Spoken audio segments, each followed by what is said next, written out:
Hello students, मैं राजीव मिश्रा।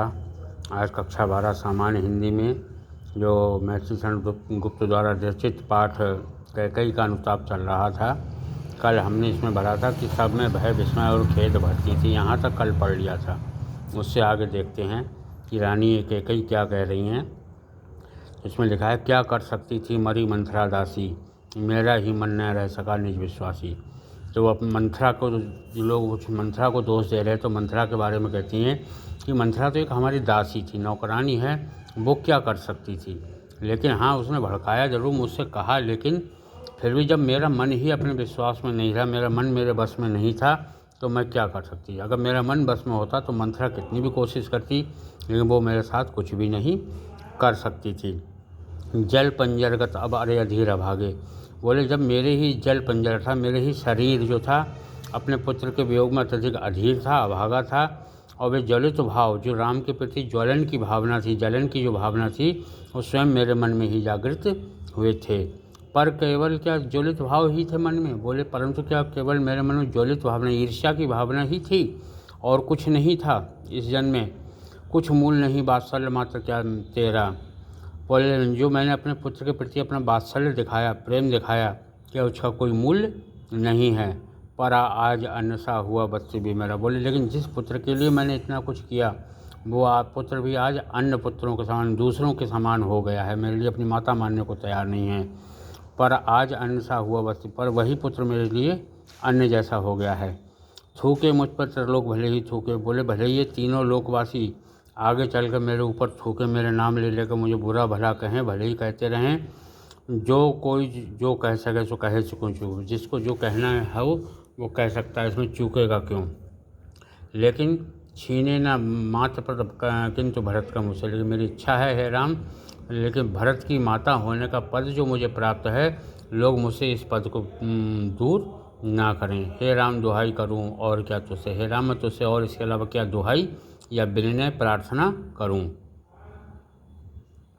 कहते आते थे अभी यही, अभी नरदेही, माता न कुमाता, पुत्र को पुत्र भले ही। बोले, अभी ये नरदेही यानी हमारे साथ जो लोग आए हैं, नर की मनुष्य की देह धारण करने वाले जो साथी लोग आए हैं, बोले यही सब कहते हुए आ रहे थे रास्ते में कि माता कभी कुमाता नहीं हो सकती, पुत्र भले ही कुपुत्र हो जाए।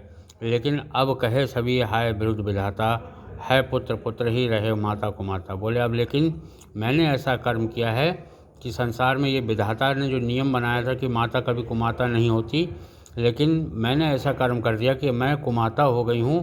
पुत्र भले ही, अपने पुत्र अभी भी अपने पुत्र का जीवन निर्वाह कर रहा है। मैंने इसका बाह्य मात्र ही देखा। बोले, मैंने तो इसका बाहरी शरीर देखा था, कोमल शरीर को ध्यान दिया, दृढ़ हृदय न देखा। लेकिन इसका हृदय कितना कठोर है, कितना मजबूत है, तुम्हारे प्रति कितना अधिक प्रेम है, इसको मैं नहीं देख सकी। मैंने तो खाली इसका कोमल शरीर, गात्र मन होता है, शरीर ही देखा था, परमार्थ न देखा। मैंने परमार्थ को यानी दूसरों के हित के बारे में बिल्कुल नहीं ध्यान दिया, पूर्ण रूप से अपने स्वार्थ को ही सिद्ध करने का कारण सिद्ध कर रही थी, और इसी कारण से आज ये बाधा उत्पन्न हुई है। युग युग तक चलती रहे कठोर कहानी। मैं चाहती हूँ युग युगांतर तक, लंबे समय तक यही एक कठोर कहानी चलती रहे कि रघुकुल में भी, कि राजा रघु जो कि हमेशा दूसरों की सहायता करने में आगे रहते थे, उनके वंश में भी एक अभागिन रानी थी जिसने इतना बुरा कर्म किया। निज जन्म जन्म में सुने जीवे। बोले, मैं ये चाहती हूँ कि आने वाले समय भी लोग इस बात को सुने कि धिक्कार उसे था और मुझे धिक्कारें कि मैं महास्वार्थी थी, मुझे स्वार्थ ने घेर लिया था, इतना अपने आप को बुरा भला कह रही थी। तभी रामचंद्र जी ने एकदम कहा कि 100 बार धन्य वह लाल, एक लाल की माई, जिस जननी ने है जना भरत सा भाई।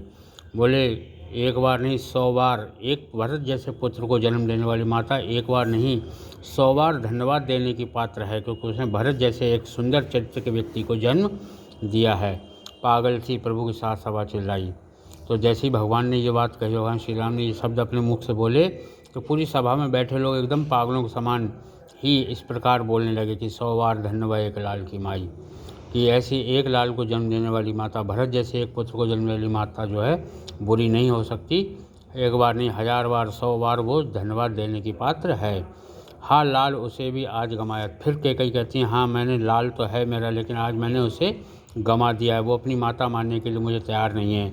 और मैंने जो कर्म किया उसे विकराल कुयस यानी बहुत अधिक बुराई को ही मैंने यहाँ पर कमाया है। बोले जिस पुत्र के ऊपर मैंने अपने स्वर्ग यानी एक स्त्री के लिए स्वर्ग क्या होता है, उसके पति का जीवित रहना, उसका सुहागिन होना।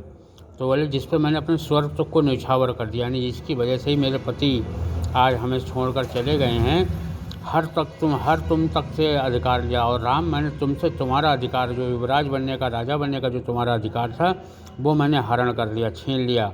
पर वही आज ये दीन हुआ रोता। बोले जिसके लिए मैंने ये सब कुछ किया भरत के लिए, वो आज ये देखो कितना दीनहीन होकर रो रहा है और शंकित सबसे, और बहुत ही शंका की दृष्टि से सबकी तरफ देख रहा है। जैसे हिरण, जंगल में हिरण घास जरूर चल रहा था, लेकिन बहुत शंकित, जरा सी हवा चल रही हो, जरा सा खटका होता है, तुरंत चौकन्ना हो जाता है। इसी प्रकार तो भरत भी बहुत ज़्यादा शंकित है कि पता नहीं लोग यही सोच रहे होंगे कि कैकेयी के साथ इसमें मेरा भी कोई ना कोई भाग रहा होगा। आज के लिए इतना ही, शेष कल।